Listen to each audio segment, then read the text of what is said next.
Kalau Anda terkena penyakitnya dan divonis menjadi bagian dari ahli penyakit itu, misal yang sekarang terkena misalnya kena corona atau kena yang lain, kena cancer, kena macam-macam, maka Allah ajarkan zikir yang selanjutnya yang bisa Anda bacakan, tapi tolong dibacakan dengan penuh keikhlasan dan permohonan kuat kepada Allah Subhanahu wa taala.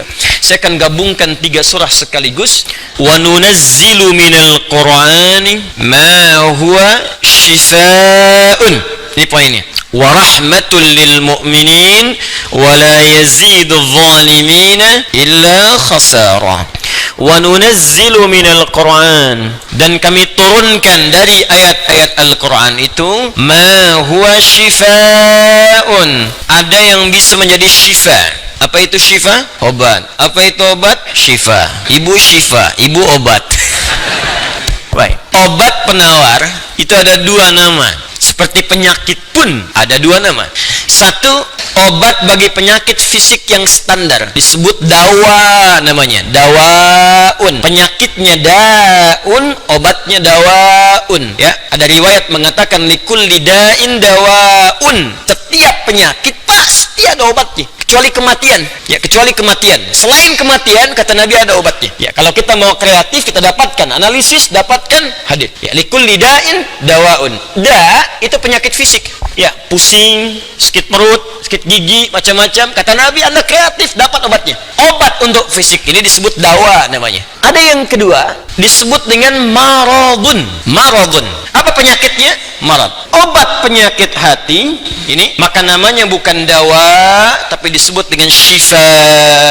Syifa. Syifaun. Tahan, pelan-pelan. Jikalau ada orang iri hati, orang dengki, mohon maaf, orang terkena penyakit hati yang lainnya, maka obatnya tidak akan pernah ditemukan di apotek atau di rumah sakit tertentu. Silahkan Anda datang ke Kimia Farma, datang ke apotek-apotek yang Anda dapatkan di sekitaran, Century dan sebagainya. Tanyakan, ada nggak obat penyakit hati? Ada nggak obat iri hati? Ada nggak obat dengki? Nggak akan ditemukan. Kenapa? Karena mereka khusus menangani penyakit-penyakit fisikal, disebut dengan daun. Tapi kalau syifa, maka ini erat kaitannya dengan penyakit yang pertama ini, penyakit hati. Di mana ditemukannya? Kata Allah, wa nunazzilu minal Qur'an. Solusinya ada dalam Al-Quran. Maka nanti Allah turunkan beberapa amalan-amalan yang saat dikerjakan amalan itu bisa menghikis, menyembuhkan, bahkan menghilangkan penyakit-penyakit hati. Cari ayatnya, maka Anda akan temukan kalimat-kalimat dalam Al-Quran, ayat-ayat bimbingan. Ini obat untuk menghilangkan malas, ini obat untuk menghilangkan iri hati, bahkan ini mencegah penyakit dengki. Kalau ada orang sekitaran dengki dengan kita, bacakan ayat ini, turun surah Al-Falaq. Kalau ada orang munafik, bacakan surat yang ini. Kalau ada orang ini, bacakan surat yang ini. Nah, pencegahannya, obatnya ditemukan bagiannya di Al-Quran. Tapi syifa juga memiliki makna yang kedua. Dia adalah obat bagi penyakit fisik yang sudah sulit ditemukan obat dan penawarnya. Kalau dokter sudah mengatakan, sudah ini nggak ada obatnya, ini belum ditemukan penawarnya, maka Allah turunkan kemudian beberapa ayat dalam Al-Quran berupa zikir-zikir tertentu yang kalau dilakukan dengan benar, maka melahirkan penawar yang tidak ditemukan secara fisikal. Apa diantaranya?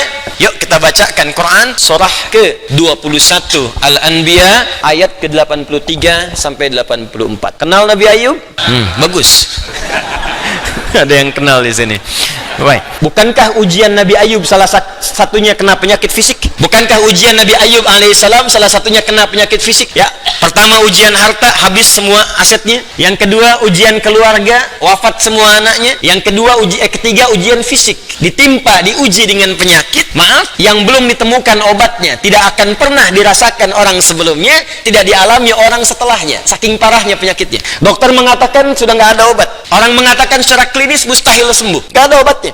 Maka apa yang dikerjakan oleh Nabi Ayub alaihissalam? Ingat, ini pesan dari Al-Quran. Ada isyarat begini, ketika manusia mengatakan, makhluk mengatakan ini mustahil, itu tanda pertama dari Allah supaya langsung kita diminta untuk memohon kepada Allah Subhanahu wa ta'ala. Jadi kalau ada orang mengatakan ini nggak bisa, itu langsung tanda langsung dari Allah supaya tinggalkan pendapat makhluk, minta kepada Khalik. Itu poinnya. Makanya seringkali ujian penyakit itu diantaranya mendorong kita untuk mendekat kepada Allah. Jadi kalau Anda diberikan penyakit sampai parah, nggak menyebut nama Allah juga, perlu dikasih apa lagi supaya ingat sama Allah? Jadi kalau diberikan yang paling parah, nggak sempat menyebut nama Allah juga, Anda perlu dikasih apa lagi? Karena itu seringkali ujian itu, kata Nabi, jika Allah mencintai seorang hamba, diberikan ujian supaya dekat dengan Allah. Innallaha idza ahabba 'abdan ibtala. Allah itu kalau sudah cinta dengan seorang hamba, diberikan ujian supaya ingat, nyebut, mungkin sebentar lagi wafat, sebut nama Allah, dekatkan diri dengan Allah. Makanya, maaf ya, nikmat kesehatan itu berharga ketika sakit. Ya, syukur nikmat itu datang ketika sakit. Peningkatan ibadah hadir ketika sakit. Begitu diuji, ingat Allah. Nah, ini yang dikerjakan Nabi Ayyub alaihissalam. Begitu penyakitnya sudah mulai mengganggu beliau ibadah, maka perhatikan zikirnya. Amalkan ini, bacakan dengan penuh ketulusan. Wa Ayyuba, dan kami buka kisah Ayyub alaihissalam. Idnada rabbahu anni massani yadurru wa anta arhamur rahimin. Ini zikirnya. Anni massani yadurru wa anta arhamur rahimin. Anda boleh bacakan dari sini. Ya, anni massani yadurru wa anta arhamur rahimin. Allahumma anni massani yadurru wa anta arhamur rahimin. Allahumma anni massani yadurru wa anta arhamur rahimin. Dalam tahajud Anda mohon kepada Allah. Yang divonis misalnya matanya sulit sembuh, yang divonis misalnya ini penyakit gak mungkin sembuh, yang divonis cancer macam-macam, minta Allahumma anni massani yadurru wa anta arhamur rahimin. Ya Allah, penyakit ini sudah mulai mengganggu saya untuk bisa fokus ibadah kepadamu. Ini kuncinya. Dikala bacakan ayat ini, arahkan ke kepentingan ibadah. Jangan cuma minta sembuh. Sebab yang pengen sembuh pun banyak. Jangankan Anda, yang lain pun pengen sembuh. Apa motivasinya supaya Allah cepat sembuhkan kita? Maka dekatkan kesembuhan itu pada kepentingan ibadah. Minta, ya Allah saya pengen sholat. Berikan kesembuhan pada kaki saya untuk bisa melangkah. Ya, ini peserta karantina Al-Quran. Mungkin sebentar lagi akan datang kisahnya. Ada salah satu matanya yang gak berfungsi. Divonis gak bisa melihat. Gak bisa melihat salah satunya. Dia ikut karantina, dia baca Quran dengan tulus, dia berdoa kepada Allah. Sekitar 2-3 hari yang lalu, tiba-tiba dia masuk kamar mandi, dapat cahaya, terbuka, melihat semua. Sekarang matanya bisa melihat normal dua-duanya. Minta, Allahumma anni massani yadurru wa anta arhamur rahimin. Sebentar. Ya Allah, ini penyakit sudah mulai mengganggu saya untuk ibadah. Saya pengen ke masjid ya Allah. Saya pengen jumatan. Saya pengen jamaah ya Allah. Cuman karena ini saya nggak bisa lagi jamaah. Bukankah engkau menyukai hambamu yang jamaah ya Allah? Bukankah engkau menyukai hambamu yang salat bersama ya Allah? Bukankah engkau menyukai zikir ya Allah yang kau dengar setiap waktu ya Allah? Wa anta arhamur rahimin, sedangkan engkau yang paling sayang padaku. Kalau yang paling sayang saja tidak engkau sembuhkan, lantas kepada siapa lagi aku mohon dan meminta? Kalau kepada yang paling sayang saja tidak menyembuhkan, kepada siapa lagi aku mesti meminta? Anda tahu apa jawabannya? Fastajabna lahu fakashafna ma bihi min dhurrin wa atainahu ahlahu wa mithlahu ma'ahum rahmatan min indina. Ujungnya wa dzikra lil abidin. Kata Allah, kalau ada orang yang mengamalkan zikir ini seperti Ayyub mengerjakannya, aku akan sembuhkan penyakitnya, hilangkan semua kesulitannya, bahkan aku kembalikan aset-aset yang dirasakan hilang. Anda biaya keluar sekian juta, puluhan juta, miliaran dibalikin oleh Allah, seperti Allah mengembalikan Ayyub dan anak-anaknya plus aset-asetnya. Anaknya meninggal 12, sembuh kembali, istrinya hamil lagi. Setiap hamil, lahiran kembar, lahiran sampai 12 kali, anak 24.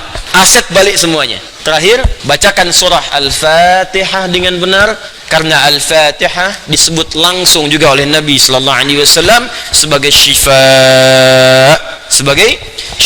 seperti pernah kepala suku saya kisahkan di pertemuan awal, tersengat kala jengking dan medis mengatakan tidak mungkin sembuh, diruqyah kemudian dibacakan itu dan Allah berikan kesembuhan. Wallahu a'lam bissawab. Ini bagian dari ikhtiar roh, bukan bagian dari pendekatan-pendekatan obat fisik. Dan semoga dengan itu Allah memberikan ketenangan, kemudahan dan menghilangkan segala kesulitan di sekitaran kita insyaallah. Ini sebagai respon dari beberapa saudara-saudari kita yang meminta penguatan dan doa. Sekali lagi kita doakan semoga Allah meringankan semua apa yang kita hadapi saat ini.